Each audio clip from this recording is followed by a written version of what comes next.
हंसात्मा विमलात्मा अपने 10 इंद्रियों को निरस करके हजारों वर्ष तक अंधरा में बैठ करके पश्यन्ति यम योगिनो ध्यान करते हैं, मेरा स्मरण करते हैं, और मैं आज यशोदा रानी को पुत्र के रूप में प्राप्त हो गया हूँ, वे हमें छोड़ करके संसार की तरफ जो है जा रही है।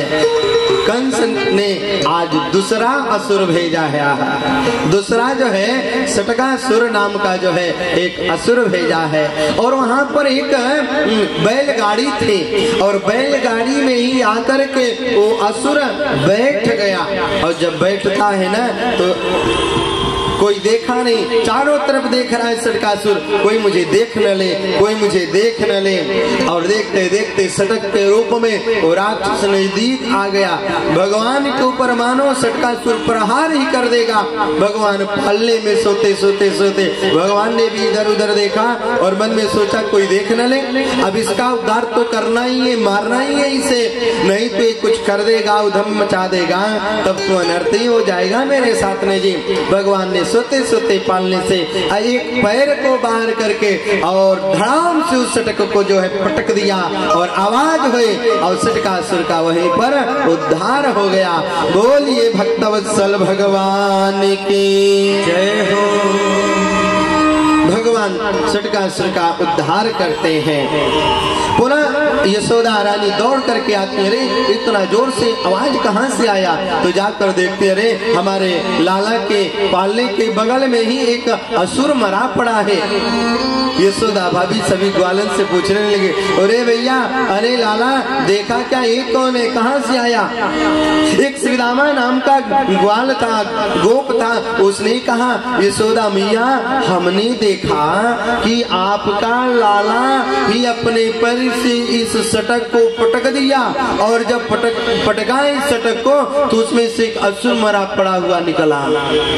हमें तो कोई आश्चर्य दिखाई देता है, हमें तो लगता है कि जो आपका पुत्र है, जो आपका बेटा है, कोई ये तो महापुरुष है, लगता है ये कभी किस रूप में किसका उद्धार करता है। अभी देखो कल पुतना नाम की राक्षसी को मारा, आज इस सटकासुर को मारा। ब्राह्मणों को बुला करके मैया यशोदा रानी ने पुनः जो है मंत्र के माध्यम से अपने लाला की नजर गुजर जो है उतरवा करके अपने गोद में लिया, और सुंदर जो है अपने कक्ष से बाहर आकर के, महल से बाहर आकर के यशोदा रानी अपने गोद में लेकर के स्तनपान करा रही थी। और स्तनपान करते हुए नंद के लाला को अचानक दिखाई दिया, अरे हमारे मामा श्री कंस ने आज तो तीसरे साथी को भेजा है अपने मुझे मारने के लिए, और ये जानते हो कौन है? ये तृणावर्त है। एकदारो हमारूढ़म लालयन्तीम सुतम सतीम, एकदारो हमारूढ़म लालयन्तीम सुतम सती, गरिमाणम शिशोर्वोढुम नसेहे गिरकूटवत। एक बार यशोदा रानी अपने बच्चे को लेकर के स्तनपान करा रहे थे, अचानक उधर से तृणावर्त चल चुका है, और तृणावर्त को देखकर के भगवान मनी मन सोचने लगे मामा जी ने तीसरे मामा को भेजा है, और ये तृणावर्त है चक्रवात का रूप, आंधी के रूप में आ रहे हैं, और मैं यशोदा मैया के गोद में हूँ, और कहीं यशोदा मैया के साथ ही मुझे उठा ले हमारे मामा श्री, तो हमें तो तुरंत मारना पड़ेगा। और मारते हुए यशोदा मैया ने कहीं मुझे देख लिया तो जो वात्सल्यता इनका प्राप्त हो रहा है वो वात्सल्यता ही भूल जाएंगी। बोलो भक्तवत्सल भगवान की जय। तब भगवान ने अपने शरीर के वजन को बढ़ा दिया। अपने शरीर को इतना वजन बढ़ाया कि मानो हिमालय पर्वत यशोदा के गोद में आप बैठा हो। और झिझरा करके यशोदा रानी ने कहा, अरे लाला, अभी तू महीना भर का भी नहीं हुआ और इतना बड़ा भारी तेरे शरीर में वजन हो गया, तू नीचे बैठ। और अपने गोद से जमीन पर उतार करके लिटा करके बैठा करके और अपने महल में चली गई।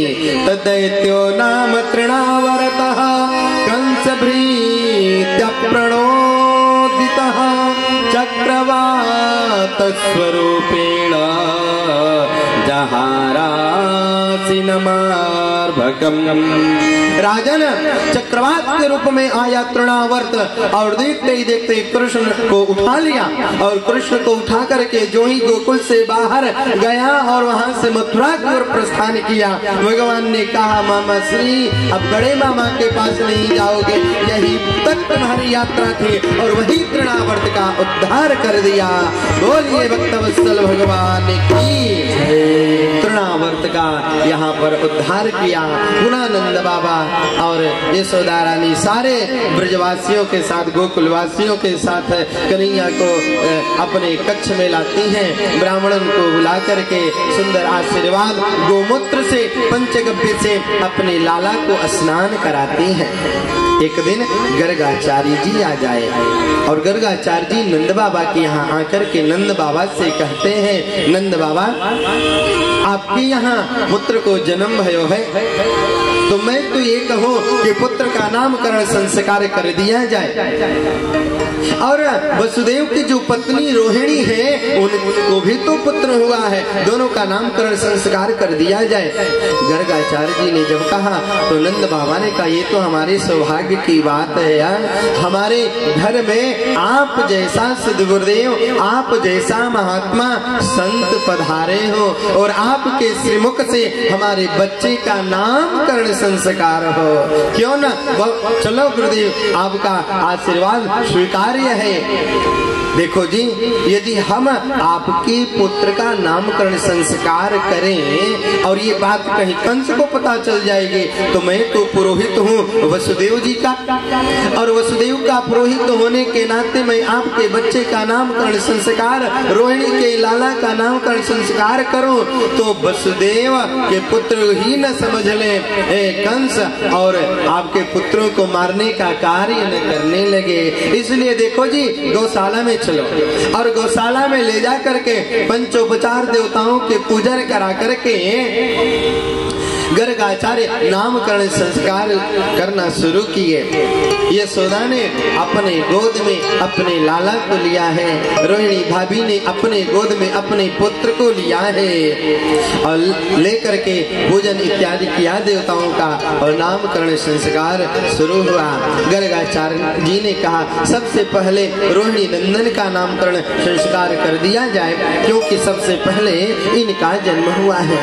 गर्गाचार्य तो परम तपस्वी साधक है, तो जान ही रहे हैं कि ये दोनों वसुदेव नंदन ही हैं, इसलिए जो बड़े पुत्र हैं उनके पहले नामकरण संस्कार। राजन देखो, गर्गाचार्य जी ने कहा, अयम ही रोहिणी पुत्रो रमयन सुहृदो गुणैः आख्यास्यते राम इति बलाधिक्याद बलम विभो।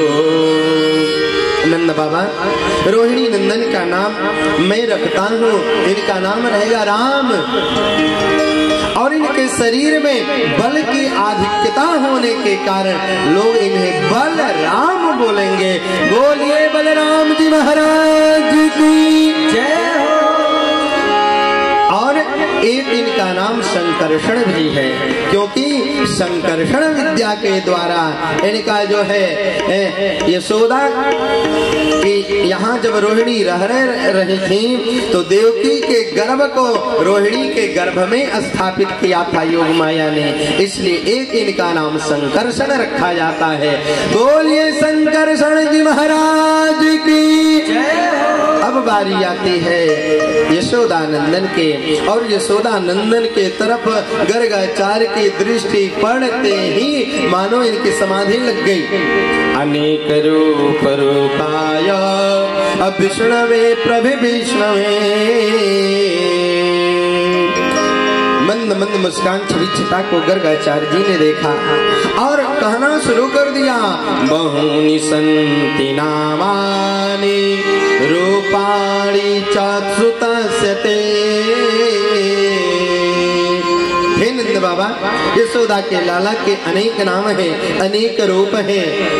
बहुत से लोग बहुत से नामों से नहीं जानते हैं कि गुण कर्मान रूपाणि तन्याहम वेदनो जना। गर्गाचार्य जी ने कहा इनके इतने अनेक नाम हैं, अनंत नाम है, अनंत स्वरूप है, और इनके प्रभाव को, इनके स्वरूप को, इनके गुण को जब वेद भगवान नहीं जान सकते हैं तो मैं क्या जानूंगा। और यही चर्चा कह ही रहे थे।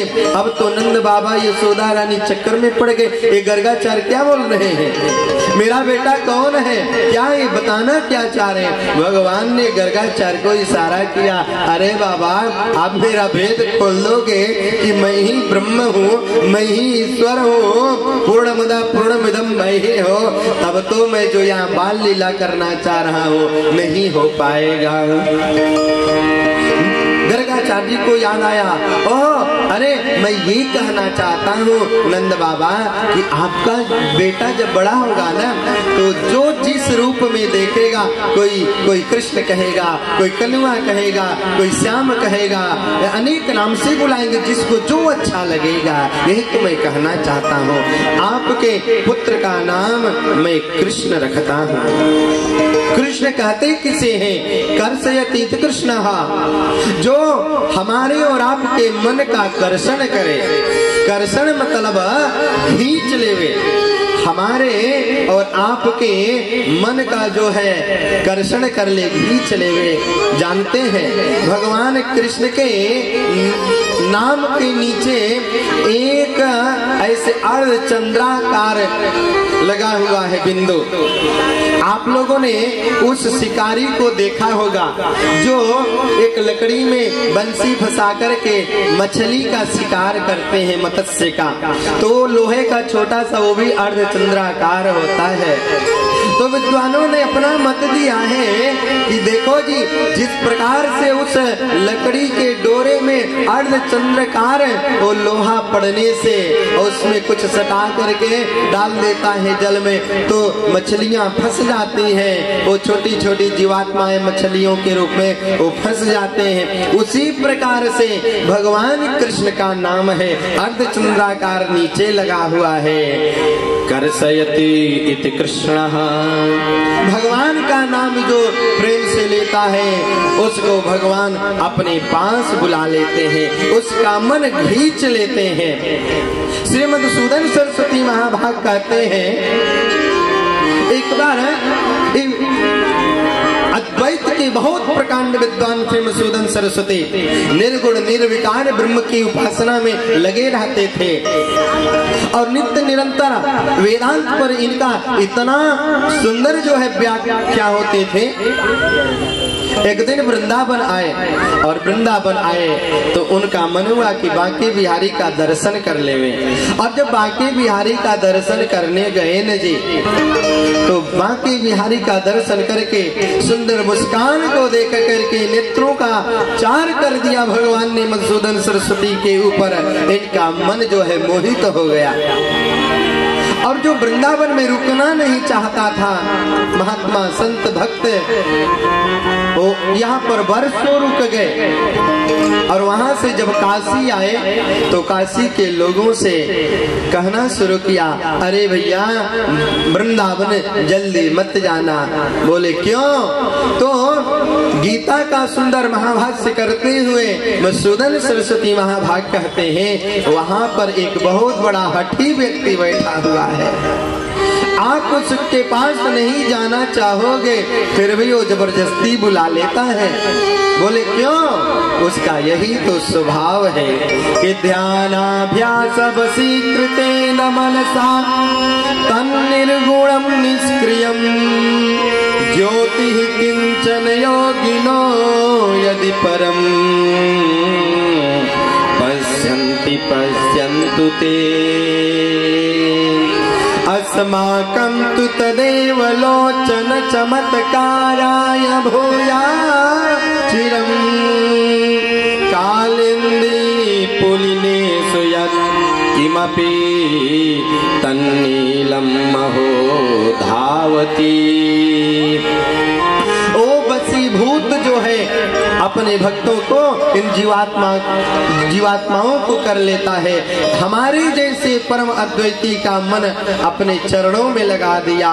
सठेन केना मपि वयम हठेना, वो सठ है, जबरदस्ती जो है वो करता है, तो उन गोपियों को कौन कहे, उन ग्वाल बालों को कौन कहे। इसलिए तो गोप वधूटियां दासी कृतेन गोप वधू बिटेना, वो बड़े बड़े ब्रजवासियों की धर्म पत्नियां, उनकी कन्याएं उन श्याम सुंदर के चरणों की दासी बन गई।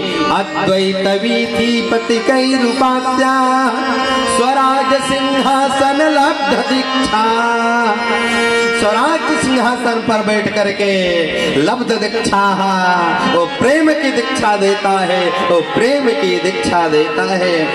इसलिए इनका नाम कृष्ण पढ़ा कर सयत इत कृष्ण, और नामकरण संस्कार हुआ। सुंदर जो है यहाँ पर गर्गाचार्य जी को नंद बाबा ने भेंट प्रदान किया, दक्षिणा दिया, और वहां से प्रसाद पवा करके विदा किया। बोलिए भक्तवत्सल भगवान की जय हो, श्रीमद्भागवत महापुराण की जय हो।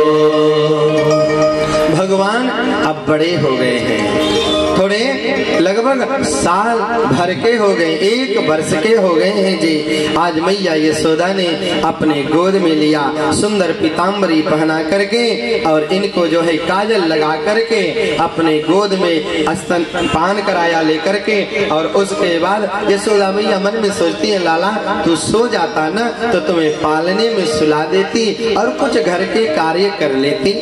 लेकिन जब पालने में सुलाती है यशोदा मैया तो लाला रोने लगते हैं, गोद में लेते हैं तो चुप हो जाते हैं, पालने में जब रखती हैं तो रोने लगते हैं। यशोदा मैया ने कहा, अरे लाला निक सो जाइयो, सो जाओ। और सुंदर अपने आंचल में श्याम सुंदर को लेकर के अपने लाला को सुंदर मधुर मधुर लोरी गा गा करके और सुला रहे हैं। ब्रजवासी संत बड़ा मधुर भाव देते हैं कि छगन मगन मेरे लाल को, मन में भावना करिए, हमारे गोद में हमारे श्याम सुंदर मदन मोहन रमण बिहारी बांके बिहारी स्नेह बिहारी यशोदानंदन हमारे गोद में विराजमान है, और मैं यशोदा हूँ। यशोदा भाव में आकर के नंद नंदन को सुलाइए, बड़ा ही आनंद आएगा।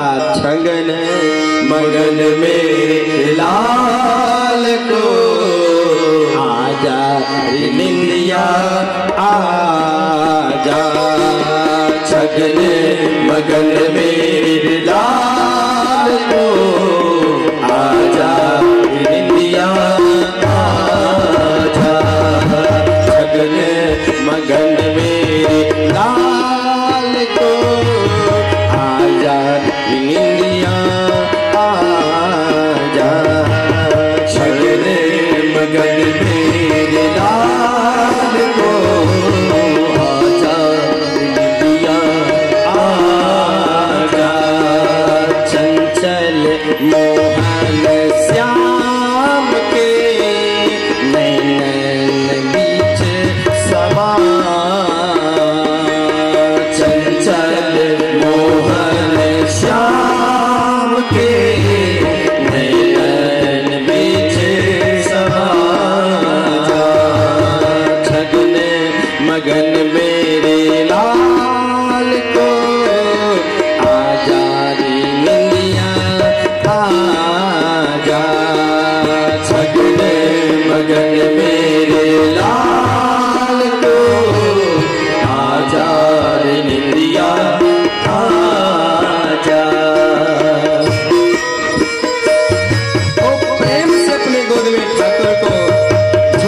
गहराए, बड़ा बड़ा सुंदर भाव है।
आजा दिया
यशोदा रानी सुंदर है, अपने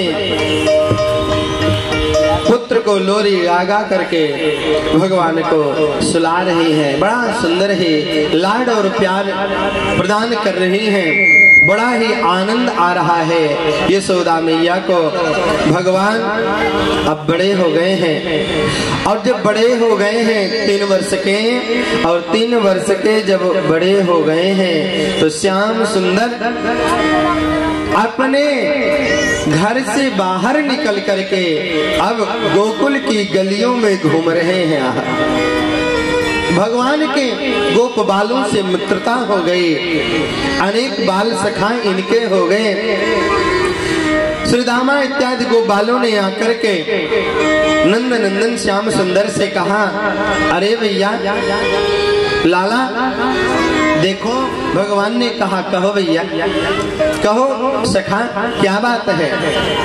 सखाओं ने कहा देखो, हमारी घर की हमारी माताएं, हमारी बहनें जो गौ माता दूध देती है ना, उस दूध को ले जा करके मथुरा मंडल में कंस के यहाँ दे आती है, उसको जो है दूसरे के यहाँ दे आती है। गाय चराते हम हैं, गौ माता की सेवा हम करते हैं, लेकिन दूध पीने को मिलता नहीं है, दुग्ध पान करने को नहीं मिलता, मक्खन नहीं मिलता।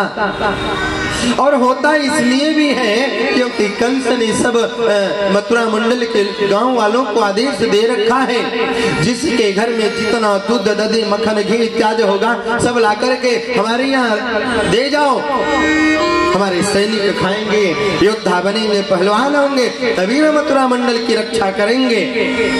हमको एक छटाक भी दूध और मक्खन नहीं मिलता। भगवान ने कहा तो बोले तो आप तो समझ ही रहे हो ना। तो भगवान ने मैं बात समझ गया। सुखदेव मुनि कहते हैं राजन, भगवान ने कहा अच्छा चलो एक बार हम सभी गोपियों से कह देते हैं, आज के बाद इस गोकुल से कोई भी दूध बेचने के निमित्त या मथुरा मंडल ले जाना नहीं ले जाएगा। भगवान ने सबसे मना कर दिया और एक मंडली बनाई गई और उस मंडली का नाम रखा गया ग्वाल बाल चोर प्रसार मंडली, और उस मंडली का परमाध्यक्ष नंद नंदन श्री कृष्ण को बनाया गया। बोलो जय श्री कृष्ण। भगवान ने कहा देखो जी, आज के बाद कोई दूध दही मक्खन नहीं ले जाएगा, और जो ले जाएगा उसकी खैर नहीं है।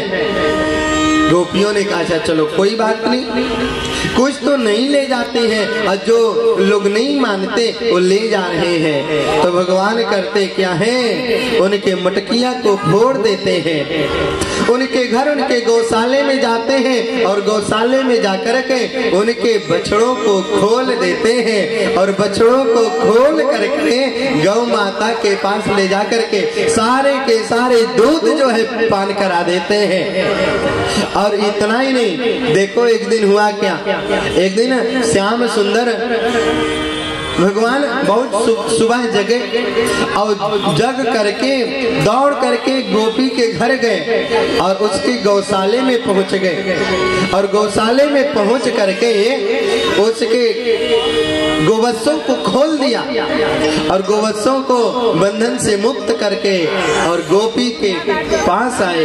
गोपी अपने कक्ष में सो रही थी और कक्ष में सोते हुए गोपी के पास जाकर के उसके कान में जोर से जो है आवाज लगाई और आवाज लगाई हौवा बोल करके ताली बजा करके भाग गए। और हौवा शब्द ब्रज में भूत को कहते हैं। जैसे यहाँ किसी को कह दो कि यहाँ भूत है तो लोग डर जाते हैं, वैसे ही ब्रज में हौवा भूत को बोलते हैं। अब गोपी भूत के डर के मारे जो है उठ के खड़ी हुई, अरे हौवा कहाँ से आ गया, हौवा कहाँ से आ गया। तो सामने देखती क्या है, हौवा का बाप खड़ा है। पकड़ो पकड़ो, अरे मुझे क्या पकड़ोगी सखी, अरे जाओ देखो अपने गौशाले में तो जाओ सही। और जब गौशाले में गोपी जाती है तो देखते क्या है, गोवत्स खुले हुए हैं और गौ माता सारा दूध पान करा चुके हैं अपने बछड़ों को। सारी गोपियां एकत्रित होकर के और भगवान की मैया यशोदा रानी के पास जाकर के उलाहना देती हैं। सुखदेव मुनि कहते हैं राजन, भगवान के पास जाती है उनका दर्शन करने के लिए, लेकिन बहाना है गोपियों का उलाहना देने का। और भगवान इतनी सुंदर लीला करते हैं कि कोई समझ नहीं पाता है कि ये मनुष्य हैं कि ये ब्रह्म हैं, ये कौन है। कि वत्सान मुंचन क्वचिद समय क्रोध संजातः सह। गोपियां जाकर के मैया यशोदा से उलाहना देने लगती हैं, अरे मैया तेरा लाला अब बहुत उधम मचाता है। मैया ने बोला क्या हुआ? अरे देखो हमारे घर में जाकर के बछड़ों को खोल देता है और सारा दूध पिला देता है। हम गोपियां मक्खन बेचने के लिए मथुरा मंडल में जाती हैं तो मटकों को फोड़ देता है, बहुत उधम मचाता है। एक दिन जो है भगवान कृष्ण को नंद रानी ने साथ में लिया और गोपियों के साथ में यमुना स्नान करने के लिए पहुंच गई यमुना तट पर। और यमुना तट पर पहुंचती है तो लाला को कहा, लाला तुम लेके यहाँ बैठे रही हो और वस्त्रन को देखो, मैं आ रही हूँ ना करके। और यशोदा रानी सखियन के साथ में स्नान कर रही हैं। और तब इधर भगवान ने कहा, मैया उधर स्नान कर रही है, तुम कुछ लीला ही कर दे। भगवान ने अपने हाथों से मिट्टी लिया, ब्रज रज लिया और ब्रज रज लेकर के उसको पाना प्रारंभ कर दिया, मुख में डालना प्रारंभ कर दिया। एकदा क्रीडनास्ते रामाद्या गोपदारका कृष्णो मृदं भक्षितवान्निते मात्रे न्यवेदयता। लाला मिट्टी खा रहे हैं, कन्हैया मिट्टी खा रहे हैं। ग्वाल वालों ने, गोपियों ने देखा और आकर के कृष्ण को पकड़ लिया गोपियों ने और पकड़ करके यशोदा के पास ले गई। अरे यशोदा भाभी देखो तेरा लाला आज मिट्टी खाया है यार, तुम मक्खन नहीं खिलाती क्या, तुम दूध पान नहीं कराती क्या, तेरा लाला तो मिट्टी खाता है। मैया को भी बड़ा क्रोध है, अरे ये तो मेरी बदनामी करा रहा है, मेरी हंसी करा रहा है। क्यों रे लाला तू इतना बदमाशी क्यों कर रहा, उधम क्यों मचावे। यशोदा नंदन कहते, मैया हम मिट्टी नहीं खाए हैं। यशोदा रानी ने कहा, हाँ हाँ ये सारी झूठ बोल रही है गोपियां। भगवान ने कहा, बिल्कुल मैया सत्य तो मैं बोल रहा हूँ, क्या आपको अपने बेटे पर विश्वास नहीं है। यशोदा रानी ने कहा, अपने आंख से मैं न देखती तुम्हारे मुख में मिट्टी लगा तब तो मैं विश्वास करती, लेकिन प्रत्यक्षम किम प्रमाणम, तेरे सारे शरीर में मुख में मिट्टी लगा हुआ देख करके तो लगता है कि तू वास्तव में मिट्टी ही खाया है। लगता है कि पहले जन्म में तू सुअर तो नहीं था, सुकर तो नहीं था। भगवान मुस्कुरा करके मन ही मन कहते हैं, हाँ हाँ भैया तू पहचान गई, तू पहचान गई, मैं ही तो बारह था। भगवान कहते, नाना नाना मैया मैंने मिट्टी नहीं खाई, अरे मैं तो तेरे हाथों का बना हुआ सुंदर मक्खन खाता हूँ, तेरे हाथ से दूध में पीता हूँ, मैं मक्खन का मिट्टी काहे को खाने जाऊं। हमारी पर विश्वास नहीं है और नहीं विश्वास है तो लो मैं मुख खोलता हूँ, देख लो कि ना हम भक्षितवान सर्वे मिथ्याभिशंसिनः। ये सारी गोपियां सखियां झूठ बोल रही हैं। यदि सत्याग्रहीस्तरहि समक्षम पश्य मे मुखम। मैया तुझे मेरे ऊपर विश्वास नहीं है तो लो मैं मुख खोल रहा हूँ और देख लो कि मिट्टी खाया हूँ कि नहीं मिट्टी खाया हूँ। और भगवान ने मुख खोला और मुख खोल करके जो यशोदा के तरफ देखा, अब इस मुख के अंदर तो सात दृश्य विश्वम जगता अस्नात्रुचाखम दिसे, तल वितल सुतल पताल महातल स्वलोक भूलोक जनलोक सारे 14 भुवन दिखाई देने लगे। उसमें 7 दीप दिखाई दिए, उसमें जम्बूद्वीप दिखाई दिया, जम्बूद्वीप में भारतवर्ष दिखाई दिया, भारतवर्ष में मथुरा मंडल दिखाई दिया, मथुरा मंडल में गोकुल दिखाई दिया, गोकुल में नंद का महल दिखाई दिया, नंद के महल में यशोदा दिखाई दी, एक श्याम सुंदर दिखाई दिया। अरे यशोदा की बुद्धि तो चकरा गई, कभी अपने पुत्र के मुख के अंदर देख रही है, कभी बाहर देख रही है। मैं स्वप्न देख रही हूँ कि मैं क्या देख रही हूँ, ये जिसके मुख में मैं देख रही हूँ ये क्या सत्य है या ये बाहर सत्य है, एक गोकुल ये सत्य है कि ये गोकुल सत्य है। अब इनकी तो बुद्धि चकरा गई। ज्योतिष चक्रम जलम तेजो नभस्वान वियदेव च। अरे लाला मैं क्या देख रही हूँ, मैं क्या देख रही हूँ। भगवान समझ गए माँ घबरा रही है, अपने मुख को बंद किया और पुनः माया जो है आच्छादित कर दिया, डाल दिया कि माँ भूल जाए। भगवान बार बार जो है अपने रूप का, अपने शक्ति का, प्रभाव का दर्शन करा रहे हैं कि कोई ये न भूल जाए, मैया ये न भूल जाओ कि मैं ब्रह्म हूँ, मैं आपकी वात्सल्यता प्रदान जो आप कर रही हो उसको स्वीकार करने के लिए और आप सभी भक्तों का कल्याण करने के लिए मेरा यहाँ पर अवतार हुआ है। यशोदा रानी आज सुंदर जो है मंगल गीत गा रही है। राजन एकदा गृहदासीषु यशोदानंद गेहिनी कर्मांतर नियुक्तासु निर्ममंथं स्वयं दधे कियानि यानि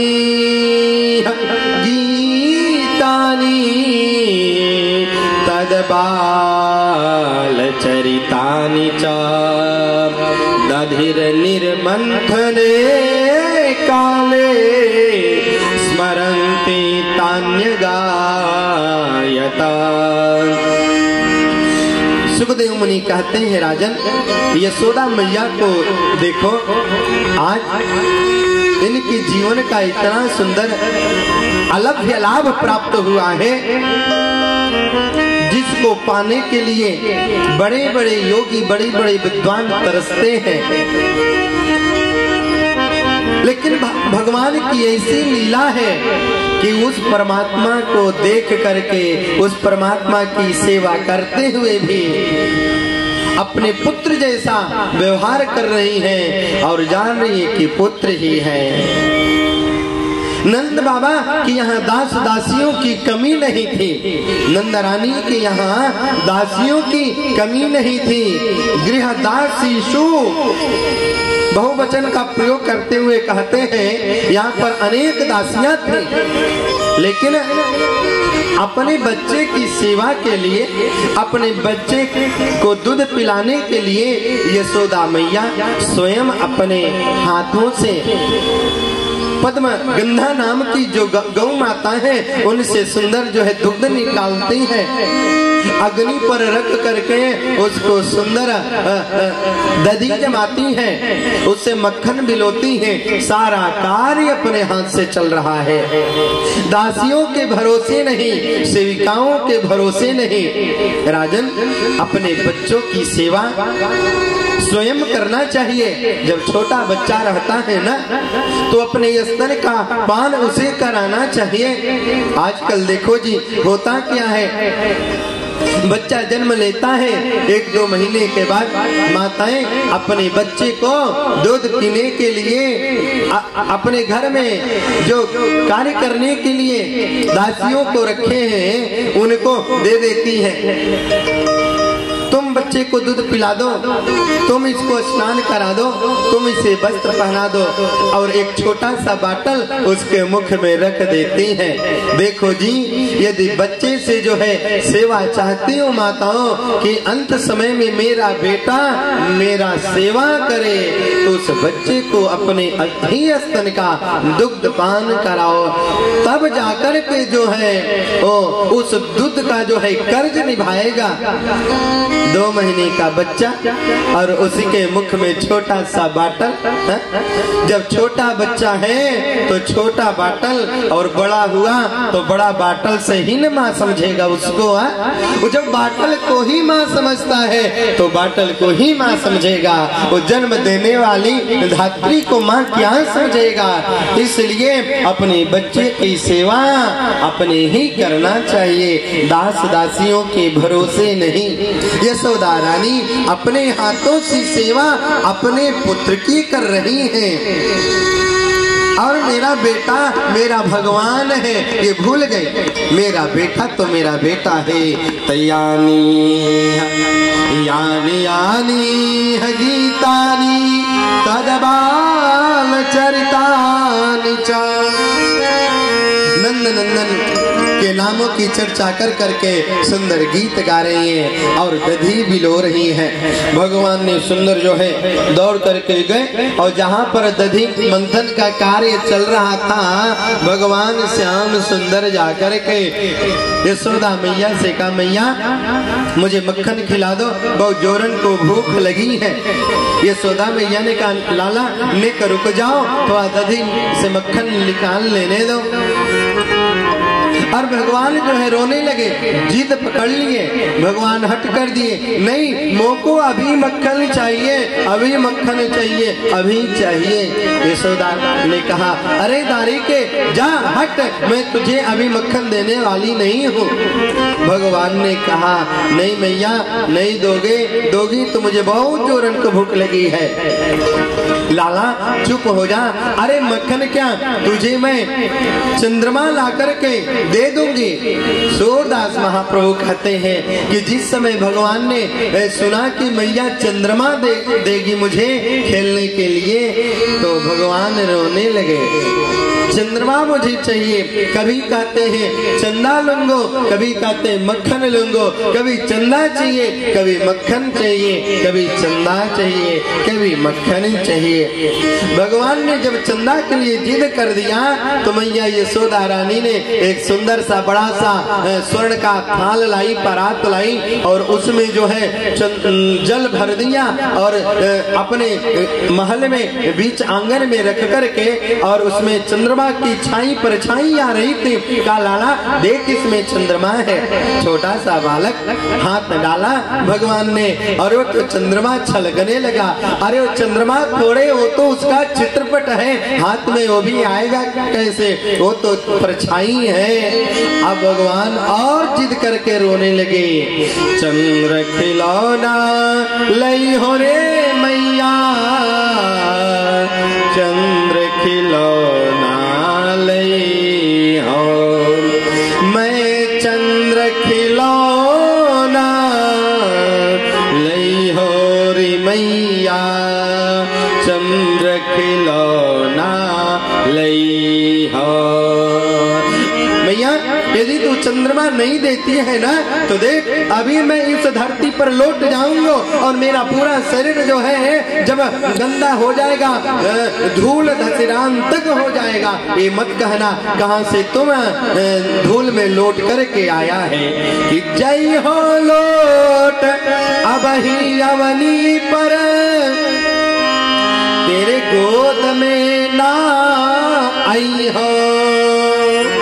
और इतना ही नहीं, जब छोटा सा बच्चा किसी सामान का वस्तु के लिए जो जिद करता है माता से, तो बच्चा जब धमकाना शुरू कर देता है, आज के बाद बेटा मत कहना मुझे, आज के बाद दूध नहीं पीऊंगा तेरे हाथ से, और बच्चा जो है रुष्ट होकर के भागने लगता है।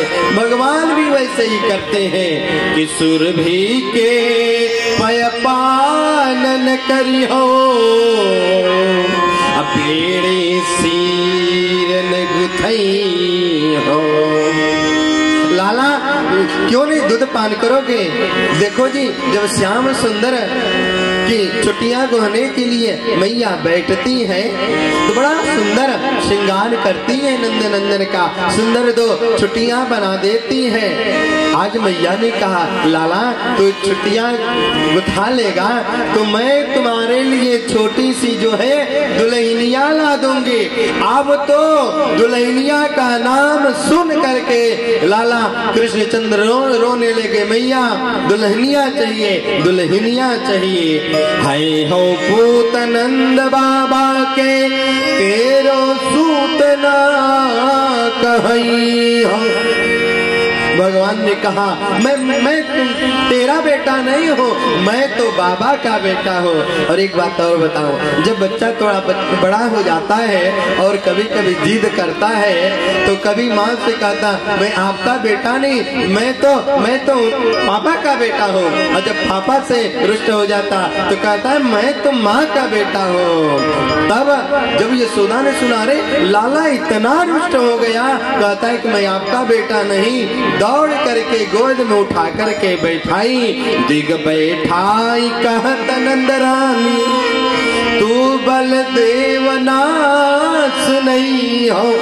अति कोमल चंदा से ही सुंदर तो को नई दुल्हनिया लई हो। लाला अरे बेटा दूध पी लो, मक्खन खा लो और देखो रुष्ट मत हो, नाराज मत हो, बलदेव से मत कहना, मैं तेरे लिए छोटी सी जो है दुल्हनिया ला दूंगी। अब नंदलाल को जो है सुंदर से मना करके और इनको जो है दुग्ध का पान कराएं, सुंदर आनंद हो रहा है। राजन यही तो देखो भगवान की दयालुता है।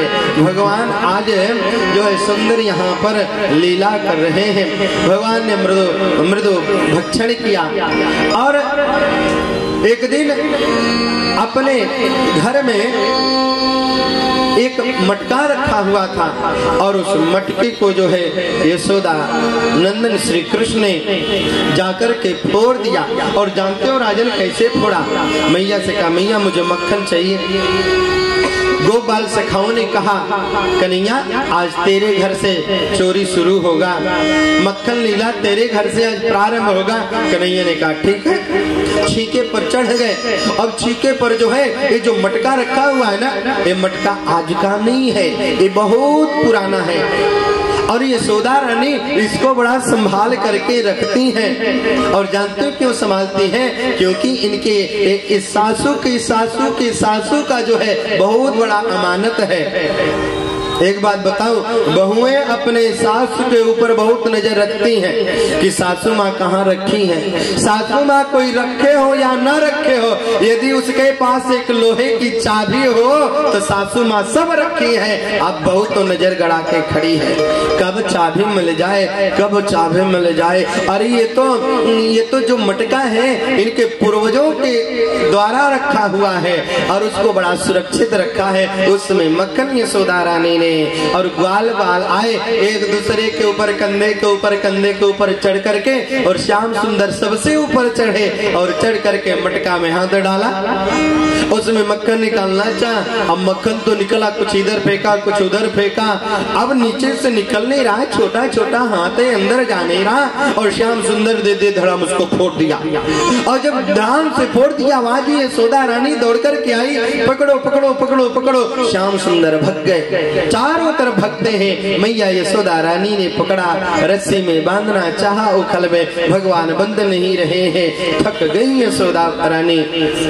भगवान ने कहा मैया मुझे कोई जबरदस्ती नहीं बांध सकता है, मैं तो यदि बंधूंगा तो मैं तो प्रेम की रस्सी में बंधूंगा, मैं तो प्रेम में बंधने वाला हूँ। मैं कहाँ इस क्रोध की रस्सी में बंधूंगा, मैं क्रोध की रस्सी में बंधने वाला नहीं हो। कि बाधा तुझको द्रौपदी ने तार तार में, बाधा तुझको द्रौपदी ने तार तार में, कुब जाने तुम्हें बांध लिया उस पहाड़ में। बाधा तुझे तार तार में, बाधा तुझे द्रौपदी ने तार तार में, कुब जाने तुम्हें बांध लिया उस पहाड़ में।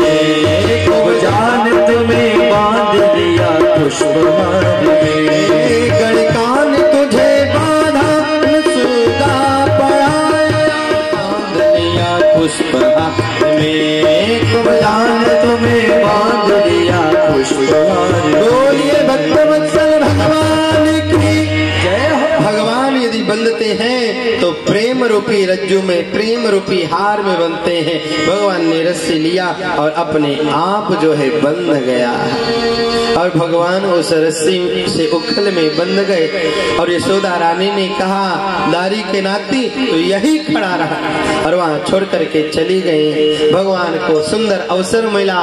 इनके दो भक्त पार्षद हैं, यमला और अर्जुन, जो इन्हें उद्धार करना है। घर के बाहर हैं, घर के बाहर उखल में बंधे हुए भगवान धीरे धीरे धीरे अपने आप को ले गए और उस दोनों वृक्षों के बीच से अपने आप को पार करा दिया।